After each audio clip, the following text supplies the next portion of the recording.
Mic இங்க இருக்கு. Mic pass பண்ணுங்க. மைக் பாஸ் பண்ணுவோம். 1 by 1 கேளுங்க. எல்லாரும் கேட்கலாம். சார் மைக் இங்க இருக்கு. வர கேட்க சார். அடுத்த தானு சார், அடுத்த ரீரிலீஸ் என்ன சார்? சச்சின் வந்து ரீரிலீஸ் ஆகி கொண்டாடிட்டு இருக்காங்க. அடுத்த கொண்டாட்டம் எந்த ஹீரோ படம்?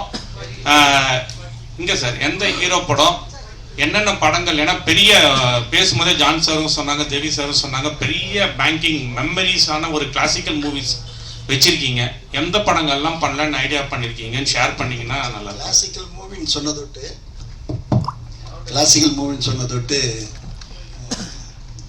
முந்தானே தான் ராஜீவ் மேனனுக்கு ஃபோன் பண்ணி பேசினேன். கண்டுகொண்டேன் அஜித் நடிக்கிற படம். ஐஸ்வர்யா ராய், தபு, பூஜா பத்ரா, மம்முட்டி, அப்பாஸ், ஏஆர் ரஹ்மான் மியூசிக்கு, ரவி கே சந்திரன் கேமரா, ராஜீவ் மேனன் டைரக்ஷன். அந்த படத்துக்கு உண்டான ஒர்க் பண்ணின்னு இருக்கேன். இதுக்கு அடுத்து வந்து எல்லாருமே இந்த சச்சின் மாதிரி கேட்குற இன்னொரு படம் வந்து காக்க. டைரக்டர் கௌதமே எனக்கு பல முறை ஃபோன் பண்ணி, சார் எல்லாம் கேட்குறாங்க, எனக்கு சீக்கிரம் பண்ணுங்கன்னாரு. அந்த ஒர்க்கும் போயின்னு இருக்கு. இது ரெண்டுத்துக்கு அப்புறம் 2026 வந்து தெரி அண்ட் கபாலி பண்ண போகிறேன். ஓகே. இது வந்து ரிலீஸுக்கு ட்ரெயின் ரெடி ஆகினுருது. அடுத்து ஷூட்டிங்க்கு வாடிவாசல் தயாராகிங்க இருக்கு. சச்சின் எந்த அளவுக்கு வெற்றி, எந்தெந்த நாடுல எவ்வளவு தேட்டர், இப்போ எவ்வளவு? இதை வந்து தம்பி சொல்லப்போனா நான் வந்து உண்மையிலே நல்லா சொன்னீங்க. கிட்டத்தட்ட ஒரு 350 தேட்டரு இது ரிலீஸுக்கு ஓப்பனிங் இருந்ததை விட இப்போ ரிலீஸ் இருக்கு. அதுக்கப்புறம் ஷோ இன்க்ரீஸ் ஆகினே இருக்குது, தேட்டர் இன்க்ரீஸ் ஆகி, ஸ்க்ரீனே இன்க்ரீஸ் ஆகினு இருக்கு. இது இங்கத்தி மாத்திரம் இல்லை, ஃபாரின்லேயும் இது நடக்குது. சிலோன்லேருந்து நிறைய ஸ்க்ரீன் கிடச்சிது, அமெரிக்காவில் கிடச்சிது, கல்ஃபில் கிடச்சிது. அது போக வந்து யூரோப்பில், யூகேல எல்லா இடத்துலையும் இருக்குது, கனடாவில், ஆஸ்திரேலியாவில் எல்லா இடத்துலையும் ஏறி இருக்குது. அதான் முதல் படத்தில் வந்து எனக்கு வந்து ஒரு ஒரு ஒரு ஒரு கௌரவமான ஒரு லாபம்னா அந்த மாதிரி ஒரு 10 மடங்கு லாபம் ரிலீஸ். அதனால் இது வந்து கமலா தேட்டர் ஓனர் சொன்னார், என்கிட்ட சொன்னார், அந்த தம்பி இந்த படம் வந்து நிச்சயமாக 50 நாள்லேருந்து 100 நாள் போகும்னாரு. அப்போ எல்லாரையும் வர வச்சு கௌரவிச்சு எல்லாருக்கும் அதுக்குண்டான கௌரவத்தை கொடுக்கணும்னு நான் நினைக்கிறேன். நீங்களும் அதில் one of the part. Sir படம் வந்து நல்லா இருக்கு. ஆனால் சில விஷயம் ஸ்க்ரீனில் பார்க்கும்போது கொஞ்சம் கிளார் அடிக்கிற மாதிரி இருக்குது, கொஞ்சம் ஏர்ச்சலாக இருக்கிற மாதிரி இருக்குது. அது நீங்கள் பார்த்தீங்களா சார்? அதாவது தம்பி, இதுவரெல்லாம் எல்லாருமே பார்த்து இது வந்து கண்ணாடி மாதிரி ஜொலிக்குதுன்னாங்க. முதல் குரல் உங்கள் குரல் தான். அதுதான் முதல் குரல் உங்களுக்கு தான் தனியாக ஒழிச்சிருக்குது. இது 99 குரல் சரியாக இருந்திருக்குது. அடுத்து சார், அப்புறம் நீங்கள் ரொம்ப நாளாக வந்து சினிஃபீல்டில் இருக்கீங்க, விஜயோட பயணம்லாம் பார்த்துருக்கீங்க.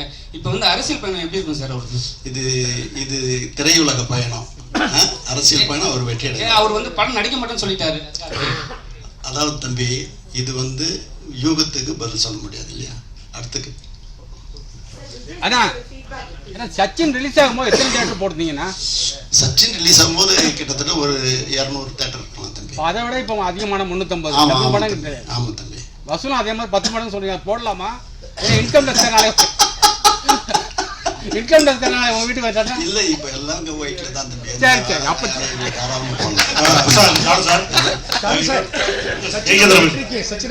சார் இப்போ கபாலி ரீரிலீஸ் பண்றேன்னு சொல்லிருக்கீங்க. பட் கபாலி 2 வந்து பண்ண போறேன்னு சொல்லியிருந்தாங்க ஆல்ரெடி. அது ஏதாவது நடந்துட்டு இருக்கா சார்? வருமா? இப்போதைக்கு இப்ப சொன்ன லைனப்ல தான் நான் இருக்கிறேன். அடுத்து வரும்போது சொல்றேன். சார் விஜய் சார் பேசினாரா சார் படத்தை? இன்னும் நான் சந்திக்கணும்.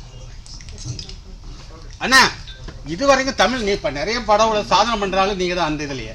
அதே மாதிரி ரீரிலீஸில் 10 சாதனை பண்ணி சக்ஸஸ் மீட்டிங் வச்சுற முதல் ஆள் நீங்கள் தான். இது ஏன் வைக்கணும்னு தோணுச்சு உங்களுக்கு? இல்லை, எல்லாரும் ஒரு ஷேர் பண்ணிக்கலான்றது. சார் இப்போ கியூ இருக்குதா? அப்போ இல்லைம்மா, அப்போ பிரிண்ட் தான்மா, பிரிண்ட் தான். சார் கிழக்கு சீமையிலே படம் ரீரிலீஸ் பிளான் ஏதாவது இருக்கா? நிறைய பேர் கேட்டிருக்காங்கம்மா, அது பண்ணுறதுக்கு சான்சஸ் இருக்கு. ஜான் மகேந்திரனுடைய ஆணிலர் படத்தை கூட நீங்க முடிந்தால் அதை திரையிடலாம் அப்படிங்கிறது ஒரு வேண்டுகோள். அது யார் ப்ரொடியூசர் தெரியல, நான் கேட்டுக்கிறேன். ஹலோ, இல்லை நான் கேட்டுக்கிறேன். தனுஷ் சார் ஒரு கொஸ்டின் கேட்கலாமா? சச்சின்கிற வெற்றிக்கு அந்த பேர் ஒரு மிகப்பெரிய காரணம்னு எல்லாருக்கும் ஃபீலிங். சச்சின் டெண்டுல்கர் பீக்கில் இருந்த டைம் அது. அது எவ்வளோ தூரம் அஃப்கோர்ஸ் ரியலிஸ்டிக்லி உண்மை. ரெண்டாவது கொஸ்டின், மோர் ஹானஸ்ட் கொஸ்டின், ரிலீஸ் ஆன டயத்தில் ட்ரேட் சர்க்கிள்ஸில் ஃபீல் பண்ணாங்க நினச்ச அளவு வெற்றியை அவங்க அடையலைன்னு. அந்த ஃபிகர்ஸை கோட் பண்ணாங்க.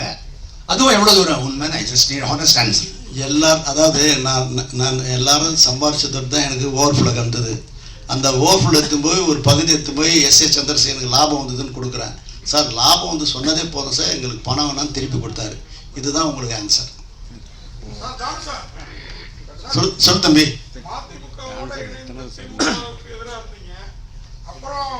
தம்பி தம்பி அது அது அரசியல் விட்டுறலாம். சினிமா பார்த்து சந்தோஷமா பேசும்போது இங்க அரசு தயவு செய்து தம்பி, நான் உரிமை உன்னிட்ட நான் உரிமை எடுத்து பேச முடியும். அதனால யோகத்துக்கு பதில் சொல்லக்கூடாது. அடுத்தது டிஎஸ்பி சார். சச்சின். ஆமா கண்டிப்பா டிஎஸ்பி சார். இப்போலாம் வந்து ஹீரோயினே வந்து படத்துக்கே ப்ரமோஷன் வர மாட்டாங்க. ஆனா வந்து இந்த படம் 20 வருஷம் ரிலீஸ் ஆயிட்ட பிறகு கூட நம்ம ஹீரோயின் வந்து ஒரு ட்விட்டர் போட்டு ஒரு விஷயம் வாழ்த்து சொல்லியிருக்காங்க. அதை எப்படி பாக்குறீங்க இப்ப இருக்கிற ஜெனரேஷன்? ஆமா சார், இது வரவேற்கத்தக்கது தம்பி. டிஎஸ்பி சார், ஒரு கொஸ்டின். இப்போ டான்ஸ் சார் பேசும்போது நீங்கள் வந்து நடிக்கணும்னு ஆசைப்படுறேன்னு சொன்னார். அதே மாதிரி நீங்கள் 2 பேரும் நடிக்கிற மாதிரி ஐடியா இருக்குதா, சேர்ந்து நடிக்கிற மாதிரி? ஆமாம் சார், தானு சார் ரொம்ப வருஷம் முன்னாடி கேட்டிருந்தாரு. ஐ மீன் நிறைய படங்கள் அந்த மாதிரி ஆஃபர் வந்திருக்கு. அது பற்றி ரொம்ப இறங்கி யோசிக்கல. அது இசை நல்லா இருக்குன்னு அப்படியே போயிட்டே இருக்கும். இப்போ நிறைய ஸ்கிரிப்ட் எல்லாம் அனுப்பிச்சு நிறைய பேர் சொல்கிறாங்க. ஏதாவது சூட் ஆகும் அப்படின்னு சொன்னால் மேபி சும்மா ஜாலிக்கு வேணா ட்ரை பண்ணலாம். அப்போ நடிக்கணும்னு ஆசை இருக்கு உங்களுக்கு?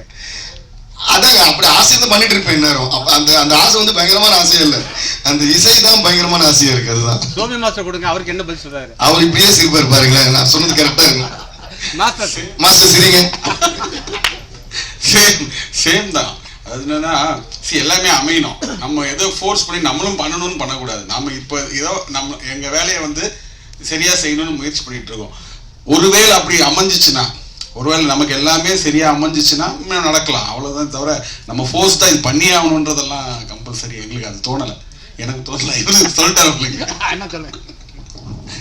ஆத்திச்சூடி சாங் பார்த்துருப்பீங்க. என்ன பர்ஃபார்மன்ஸு ஷோபி பண்ணியிருக்குன்னு தெரியும்.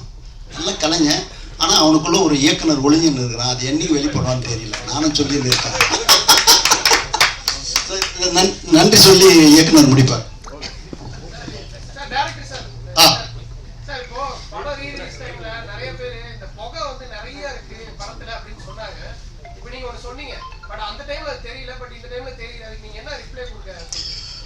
இல்லைங்க, நாங்கள் ஆக்சுவலாக என்னன்னா இந்த புகைன்றது ஆக்சுவலாக ஒரு சர்வீலிஸ்டிக்காக பண்ணலாம்னு சொல்லி தான் ஜீவாசரன் நாங்களும் பிளான் பண்ணது ஒரிஜினல். இப்போ சர்வீலிசம்ன்றது கொஞ்சம் நேச்சுரல் அப்படி இருக்காது, கொஞ்சம் மிகைப்படுத்தி கொஞ்சம் பண்ணலாமே ஜான். நான் ஏற்கனவே இதே கடை நான் பண்ணியிருக்கேன். நான் இந்த படத்தில் வேற ஒரு ஸ்டைல் பண்ணலாம், அதாவது இங்கெல்லாம் கூட ஸ்மோக் இருக்குமான்னு பண்ணலான்ட்டுன்னு. மேபி அந்த டைமில் நாங்கள் கொஞ்சம் ஆடியன்ஸை வந்து இந்த மாதிரி சர்வீலிஸ்டிக் ஃபிலிம் மேக்கிங்னு ஒன்று இருக்குன்னு வந்து அவங்கள வந்து கண்டிஷன் பண்ணியிருக்கலாம். அதனால வந்து ஜாஸ்தி புகைன்னு ஃபீல் பண்ணாங்க. பட் இன்னைக்கு இருக்கிற ஆடியன்ஸ் வந்து அது பெருசாக யாரும் ஒன்றும் குறையா சொல்றது இல்லை. இன்ஃபேக்ட் சொல்லப்போ நிறைய பேர் வந்துட்டு படம் ஸ்டார்டிங்லேருந்து நீங்கள் க்ளவுட்லேருந்து ஆரம்பிக்கிறீங்க சார், ஸோ பிகினிங்லேருந்தே இது வந்து அந்த இடத்துல நடக்கிற ஒரு கதை மாதிரி நீங்கள் கண்டிஷன் பண்ணிருக்கீங்கன்றாங்க. பட் நாங்கள் அப்படி நினச்சி பண்ணலை. பட் டைட்டிலேருந்தே அது ஒரு மூடு ஸ்டார்ட் ஆகிடுது. அதனால இன்னைக்கு யாரும் அதை பற்றி ஒன்றும் பெருசாக கம்ப்ளைண்ட் பண்ணல சார். இதெல்லாம் மீறி தான் படத்தை என்ஜாய் பண்ணுறாங்க. ஆமாம்மா, எல்லா இடத்துலையும் இப்போ நீ விட்டுருந்தீங்கன்னா இப்போ கூட இங்கே கூட விட்டுருமா ஸ்மோக். நாங்கள் நீ உடனே பிளான் பண்ணுறீங்க. ஆமாம் இல்லைங்க, நான் ஆக்சுவலாக அதான் சொல்லுவேன், யாராருக்கு எங்கே கண்ணு போக்கும்னு தெரியல எங்களுக்கு. எல்லாரும் வந்து விஜய் சாரியும் ஜெல்லியா ரசிச்சுட்டு இருக்கும்போது ஒரு குரூப் வந்து ஃப்ரெண்ட் ரசிட்டு இருக்காங்க. அது வந்து நிறைய பேர் வந்து ஓப்பனாக இது பண்ணாங்க. எல்லாரும் வந்து ஷாலினியை பார்த்தப்ப நான் மட்டும் இந்த பொண்ணை பார்த்துட்டு இருந்தேன் அப்படின்ட்டுனேன். அதுக்கப்புறம் வந்து பாவம் யாரோ ஒருத்தவங்க வந்து தேடி கண்டுபிடிச்சி இன்டர்வியூ கொடுத்து அவங்களும் ஒரு வீடியோ கொடுத்து பார்த்தா இப்போ அவங்களுக்கு இன்ஸ்டாலையும் சரி இதுலையும் பார்த்தா பயங்கரமாக வந்து ஒரு ஃபேன் ஃபாலோயிங் வந்திருக்குது. ஸோ அதான் ஒன்று கிளிக் ஆச்சுன்னா எல்லாமே கிளிக் ஆகின்ற மாதிரி தான். டிஎஸ்பி சார், புஷ்பா 3 ப்ராஜெக்ட் எப்படி போயிட்டு இருக்கு? அது நீங்க தான் பண்றீங்களா? திடீர்னு பயங்கரமான ஒரு கேள்வி. அது டைம் எடுக்கும் சார். ஆமா, அது 8 ஸ்டார்ட். அவங்களே இன்னும் அந்த டாபிக் போய்கிட்டு இருக்கு சோசியல் மீடியால. அதுல நீங்க தான் மியூசிக். அது சுகுமார் சார் ஆஃப்கோர்ஸ். பட் அது ஸ்டார்ட் ஆகும். ஏன்னா அதுக்கு முன்னாடி சுகுமார் சார் பண்ற வேறு படம் இருக்கு. ஸோ அதான் இந்த கேள்வி நீங்க அவர்கிட்ட தான் கேட்கணும். அந்த படத்துல அப்ப நீங்க பண்றீங்களா? ஆமாங்க, ஆமா. அப்புறம் இன்னொன்று பிஃபோர் வி ஃபினிஷ் ஒரு பாயிண்ட் சொன்னோம். வாடி வாடி பாட்டு பற்றி விஜய் சாருக்கு இன்னொரு வாட்டி நன்றி சொல்லிக்கிறேன். அந்த பாட்டு அவர் பாடணும்னு நாங்கள் ஆசைப்பட்டப்போ வந்து பாடினார். அந்த வாடி வாடி வந்து மிகப்பெரிய வெற்றியானதுக்கு ஒரு மிகப்பெரிய காரணம் அவரோட வாய்ஸ். அது எப்படி ரெக்கார்ட் பண்ணோங்கிறது நீங்கள் வந்து இன்ஸ்டால பாருங்க. ஜான் சார் வந்து கிளீனாக ஒரு ரீல் சொல்லியிருப்பாரு. அது நானும் போஸ்ட் பண்ணேன். அதை பார்த்தா ரொம்ப என்ஜாய் பண்ணுவீங்க. சார் அந்த பாட்டை வந்து இவங்க நேயவிருப்பமா ஒரு 2 வரி பாட சொல்லுவாங்க. பாடி வாடி பாடி வாடி பாட்டு. அதான் அவங்க காட்டுறாங்க எப்படின்றாங்க. அதாவது நீங்க சொன்ன ரீல் அவ்வளவு பாப்புலர் ஆயிடுச்சு. விஜய் சாரோட வீட்டுல அவரோட கபோர்டை திறந்து அது மாதிரி குவில்ட் எல்லாம் போட்டு அதை நிக்க வச்சுதான் அவர் பாட வச்சோம். மைக் எல்லாம் உள்ள வச்சு கபோர்ட் இருந்தா சரி. ஏ வாடி வாடி வாடி கைப்படாத சீடி, வாடி வாடி வாடி வாடி கைப்படாத சீடி, 1000 வாட் பல்பு போல கண்ணு கூசுதேடி.